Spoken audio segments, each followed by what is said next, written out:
Halo semuanya. Pernah nggak sih kalian bertanya-tanya sebenarnya berapa modal asli dari barang yang kita jual? Kenapa ada perusahaan yang untungnya besar, tapi ada juga perusahaan yang untungnya kecil, padahal penjualannya tinggi? Kuncinya ada di satu istilah, COGS atau Cost of Goods Sold, yang dalam bahasa Indonesia berarti HPP atau harga pokok penjualan. Sederhananya, COGS adalah biaya langsung yang kita keluarkan untuk menghasilkan barang atau jasa yang kita jual.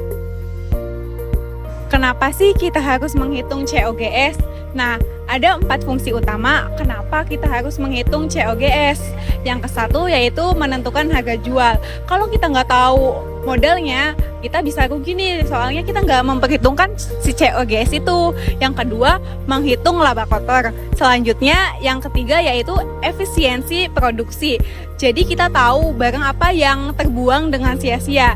Dan yang paling utama yaitu komponen wajib dalam laporan laba rugi.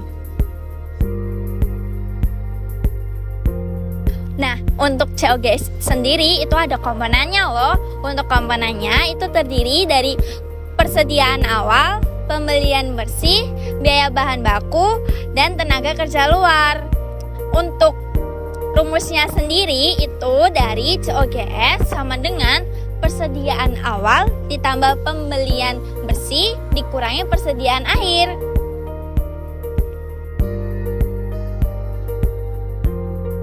Sekarang mari kita masuk ke contoh nyata. Bayangkan sebuah toko baju. Di awal bulan mereka punya stok persediaan yaitu senilai 50 juta.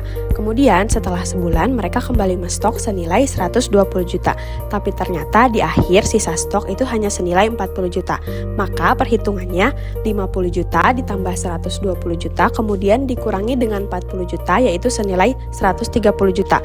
Maka itu adalah COGS atau modal barang yang terjual pada bulan itu.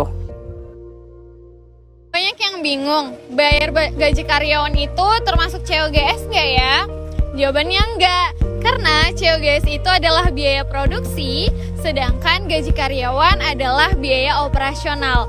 Contoh singkatnya itu kita beli bahan baku, nah itu termasuk COGS. Sedangkan membayar gaji karyawan, listrik, air, telepon, dan juga biaya iklan itu termasuk biaya operasional. Nantinya COGS itu akan mempengaruhi laba kotor, sedangkan biaya operasional akan mempengaruhi laba bersih. Selanjutnya yaitu kesimpulan. Kesimpulannya adalah mengelola COGS bukan hanya sekedar hitung-hitungan akuntansi saja, tetapi ini merupakan sebuah strategi. Semakin efisien kalian mengelola COGS tanpa mengurangi kualitas, kalian akan mendapatkan keuntungannya pula dari hasil kalian menghitung COGS tersebut.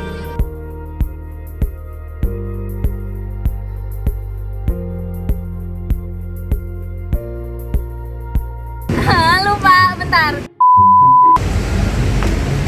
Dan langsung ngomong, kecil, padahal penjualannya tinggi.